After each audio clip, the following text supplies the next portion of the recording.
Bienvenidos a tu informativo semanal Magnífica TV, dedicado a ofrecerte las noticias más relevantes de la Iglesia. Hoy es miércoles 6 de abril de 2022 y estos son nuestros titulares.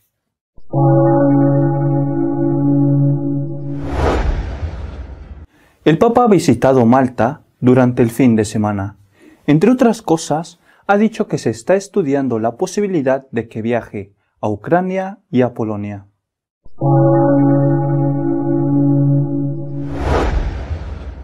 El Vaticano ha publicado un documento sobre la educación católica. Permite al obispo intervenir en los colegios para que los profesores no den mal ejemplo.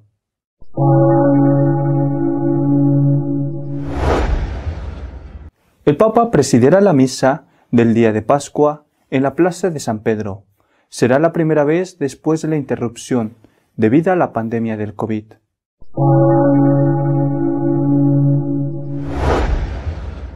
Tras la pausa de la pandemia, volverán las canonizaciones al Vaticano. Será en mayo y, entre otros, será declarado santo el beato Charles de Foucauld.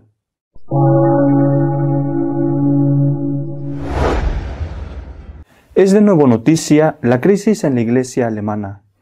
Mientras el cardenal Marx dice que se puede dudar del catecismo, el obispo de Ratisbona afirma lo contrario.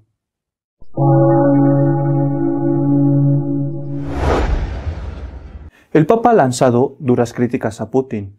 Aunque no le ha nombrado durante su visita a Malta, ha dicho que se está estudiando la posibilidad de viajar a Ucrania. El pontífice ha visitado Malta durante el fin de semana pasado. El viaje previsto para el 31 de mayo de 2020 tuvo que retrasarse por la situación sanitaria. Una peregrinación de menos de 48 horas, breve pero bella, como dijo el mismo pontífice en el avión, donde saludando a los periodistas de su séquito, dijo que la idea de un viaje a Kiev es una propuesta que está sobre la mesa. En el discurso pronunciado ante los parlamentarios malteses, el Papa se refirió a la situación de Ucrania. Pensábamos que las invasiones de otros países, los brutales combates en las calles y las amenazas atómicas fueran oscuros recuerdos de un pasado lejano, pero el viento gélido de la guerra, que solo trae muerte, destrucción y odio, se ha abatido sobre la vida de muchos. En una clara referencia a Vladimir Putin, aunque sin citarle, señalaba Francisco: mientras una vez más algún poderoso, tristemente encerrado en las anacrónicas pretensiones de intereses nacionalistas, provoca y fomenta conflictos, la gente común advierte la necesidad de construir un futuro que o será juntos o no será. Volvió a denunciar la colonización ideológica que va en contra del derecho a la vida desde el momento de la concepción o incluso antes. Animó a los parlamentarios malteses a seguir defendiendo la vida desde el inicio hasta su fin natural. También tuvo palabras para recordar el drama de los emigrantes y refugiados. Desde el sur, pobre y poblado, multitud de personas se trasladan hacia el norte más rico. Es un hecho que no se puede rechazar con cerrazones anacrónicas. En este sentido, agregó que la expansión de la emergencia migratoria, pensemos en los refugiados de la martirizada Ucrania, exige respuestas amplias y compartidas. No pueden cargar con todo el problema solo algunos países, mientras otros permanecen indiferentes. El Mare Nostrum no puede convertirse en el cementerio más grande de Europa.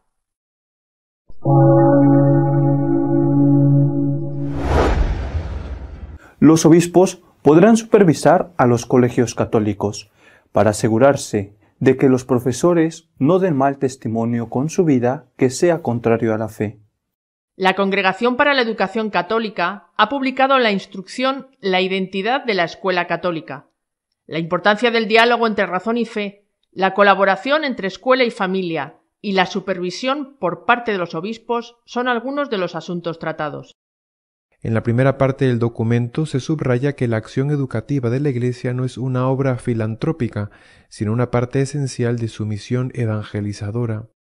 Se concibe la escuela católica como una comunidad impregnada del espíritu evangélico de libertad y caridad, que forma y se abre a la solidaridad. También se dice que los alumnos deben recibir una educación sexual positiva y prudente.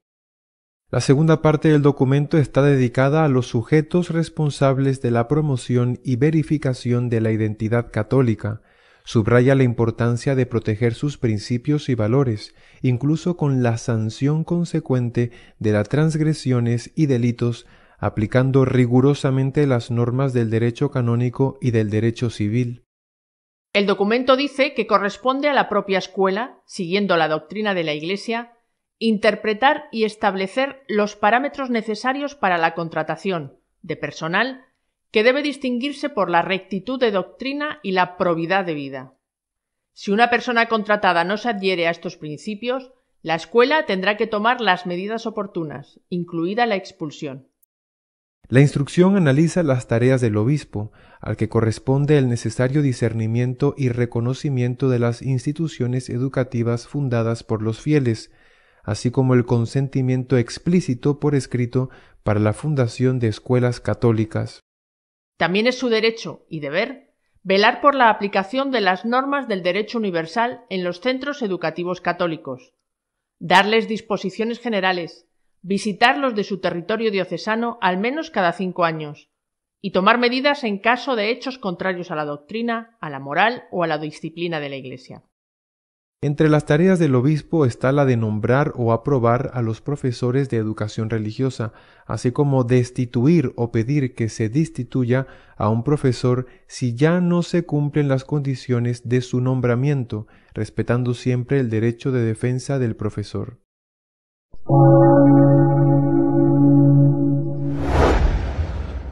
El Papa presidirá diversos oficios litúrgicos durante la Semana Santa, entre ellos la misa del día de Pascua, que volverá a ser en la plaza de San Pedro.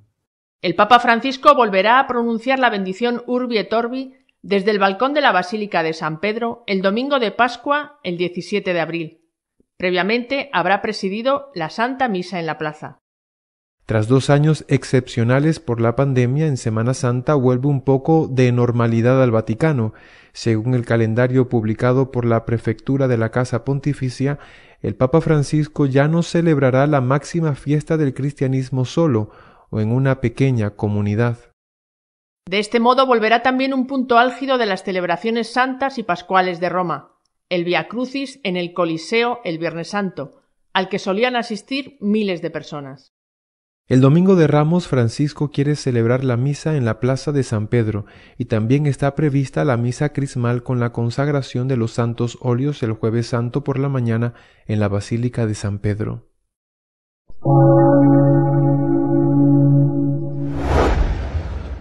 Después de una larga pausa por el coronavirus, el Papa elevará la santidad a 10 beatos. Será el 15 de mayo, en una celebración en la plaza de San Pedro.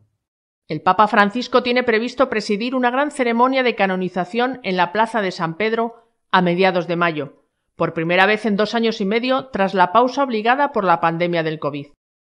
La misa solemne de canonización del sacerdote, monje trapense y ermitaño francés Charles de Foucauld y de otros 9 beatos tendrá lugar el 15 de mayo a las 10 de la mañana en la plaza de San Pedro. Además de Foucauld, serán canonizados el opositor nazi y religioso holandés Titus Brandsma, el converso y mártir del sur de la India Lázaro, la fundadora de la Congregación de las Hermanas de la Presentación de María, Marie Rivière, y la fundadora de la Congregación de las Hermanas Capuchinas de la Inmaculada Concepción de Lourdes, María de Jesús Santo Canale. También serán declarados santos las fundadoras italianas María Francesca di Gesù y María Domenica Mantovani, el sacerdote francés y fundador César de Bus, así como los sacerdotes italianos y fundadores Luigi Maria Palazzolo y Giustin Maria Rusolilo. Francisco ha canonizado a más personas en su pontificado que ningún otro papa en la historia de la Iglesia antes que él. Hay que recordar que 800 de ellos, los mártires de Otranto, fueron canonizados al mismo tiempo en el mayor servicio de canonización de la historia en mayo de 2013.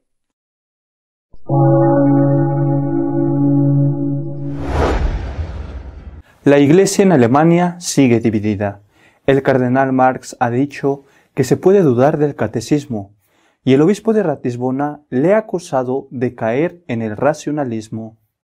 El cardenal alemán Marx ha afirmado que el catecismo de la Iglesia Católica no está grabado en piedra y, por tanto, se puede dudar de lo que dice. Se refiere sobre todo a la moral sexual católica.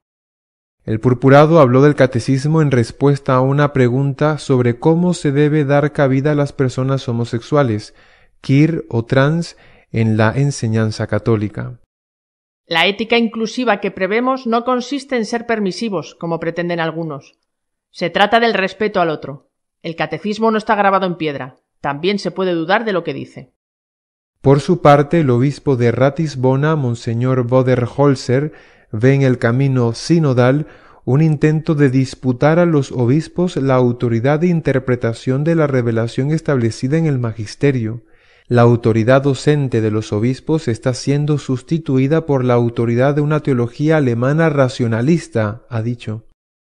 El obispo de Ratisbona advierte que el texto que se aprueba en la Asamblea Sinodal supone un claro cambio de competencias cuando dice que el magisterio episcopal no es la autoridad final en cuestiones detalladas de exégesis o en cuestiones de aplicación dudosa. La importancia del magisterio episcopal como autoridad de interpretación es pues discutida, constata Voderholzer. Así el derecho y el deber de los obispos de ejercer su potestad de interpretación también se pone en duda cuando los teólogos interpretan la Escritura en contra del credo y de la Iglesia.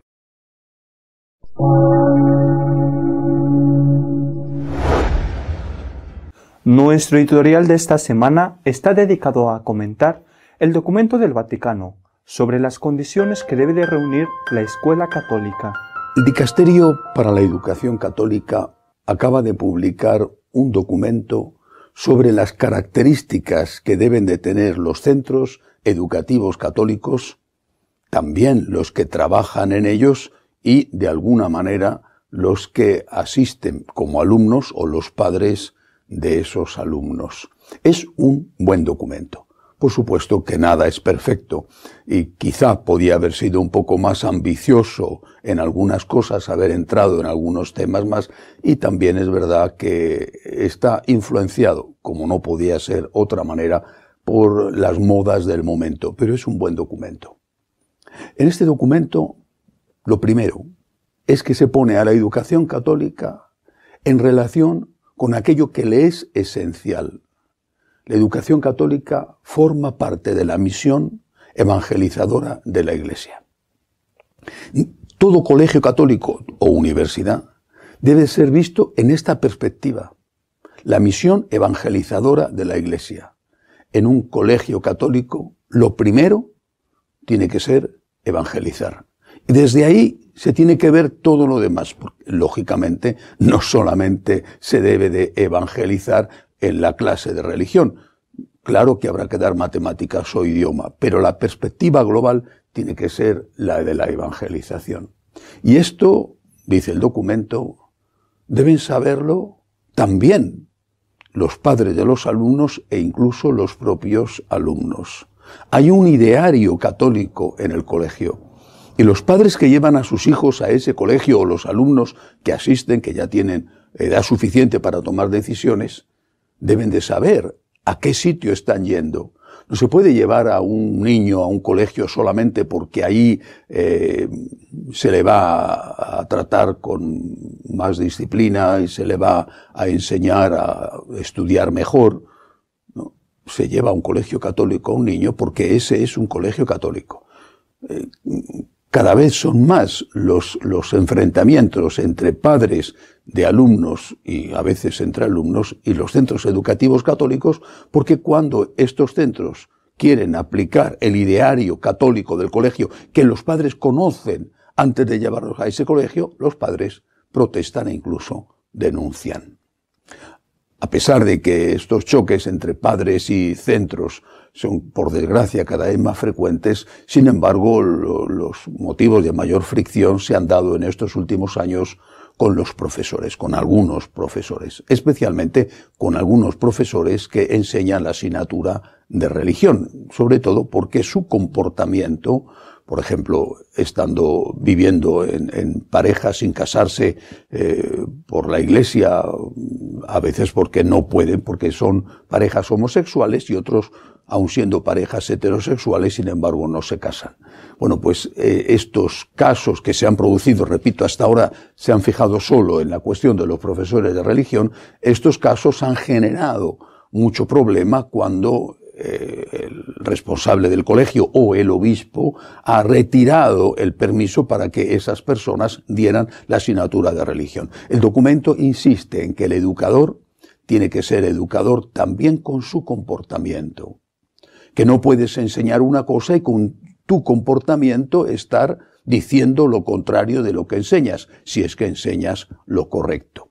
Pero además el documento del Dicasterio para la Educación Católica además añade que esta necesaria coherencia no solamente se puede exigir al profesor de religión, sino a todos los profesores, a todos los educadores de ese centro. Esto es especialmente importante porque da a los colegios un respaldo moral para poder exigir a esos profesores aquello que está ligado a la educación católica. Y da un paso más el documento del Vaticano.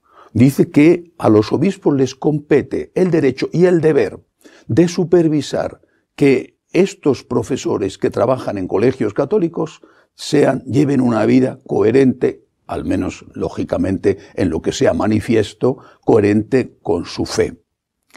Uno de los casos más conocidos de los últimos años fue el enfrentamiento entre el arzobispo de Indianápolis, en Estados Unidos, con un colegio jesuita situado en su diócesis, el colegio Brebeuf.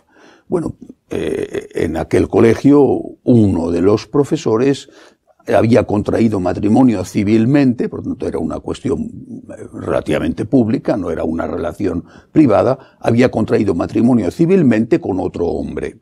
Ese otro hombre, curiosamente, también trabajaba en un colegio católico, en un colegio distinto.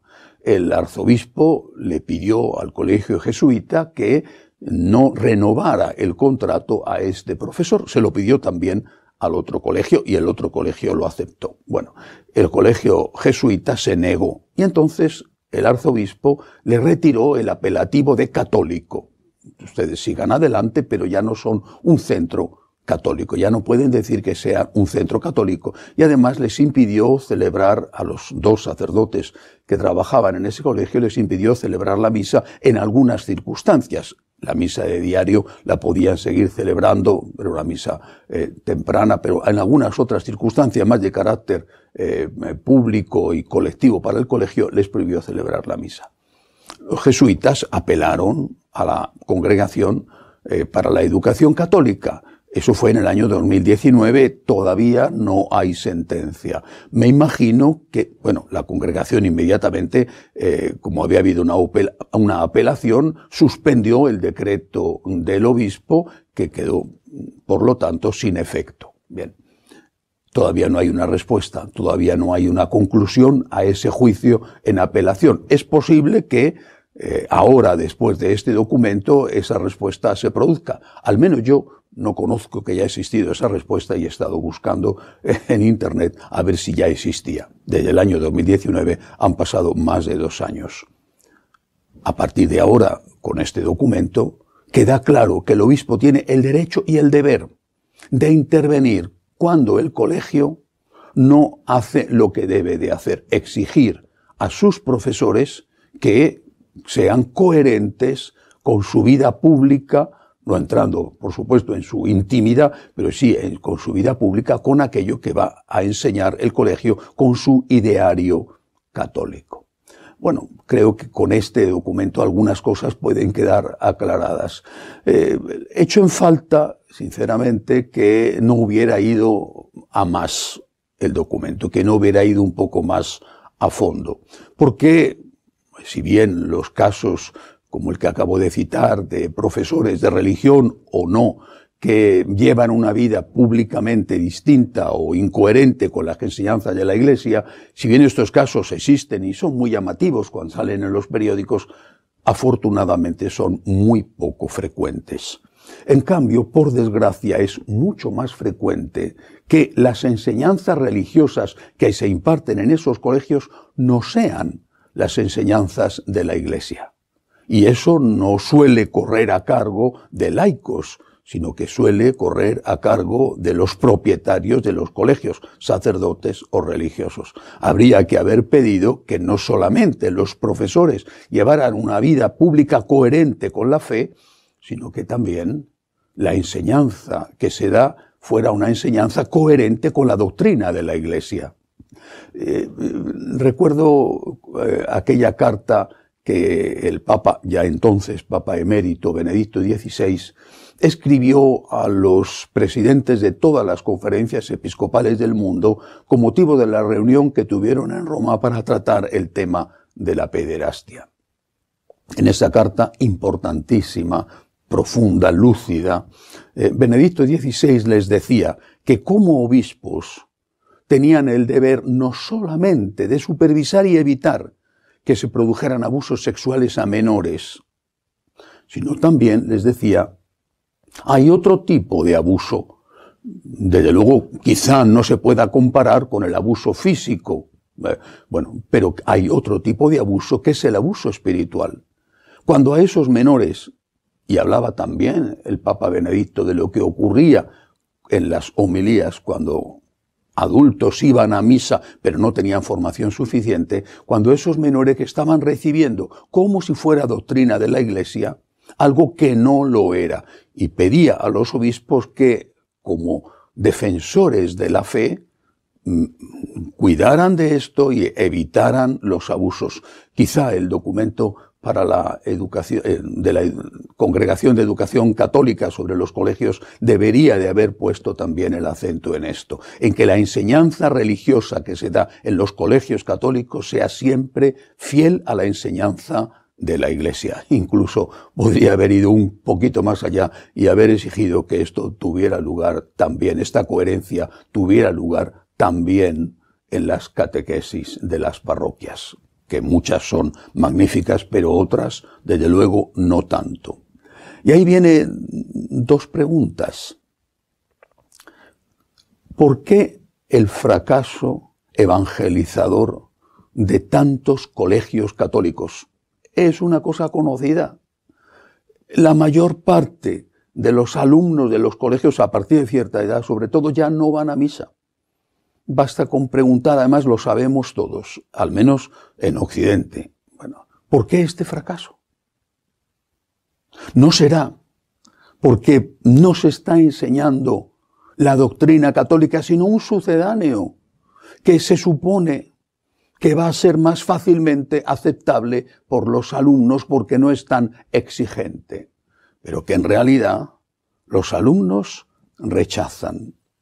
Habría que preguntarse si este fracaso evangelizador, no fracaso en otros temas, porque la educación que se da suele ser muy buena, pero si este fracaso evangelizador no está relacionado precisamente con la falta de fidelidad a la enseñanza de Cristo. ¿Qué es lo que se rechaza? ¿El sucedáneo o el original?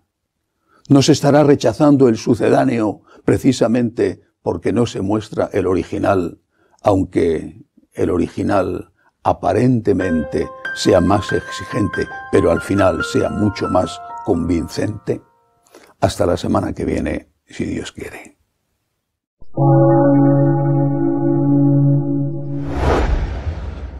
Recuerda que cada miércoles sacamos un nuevo video con las noticias más importantes de la Iglesia.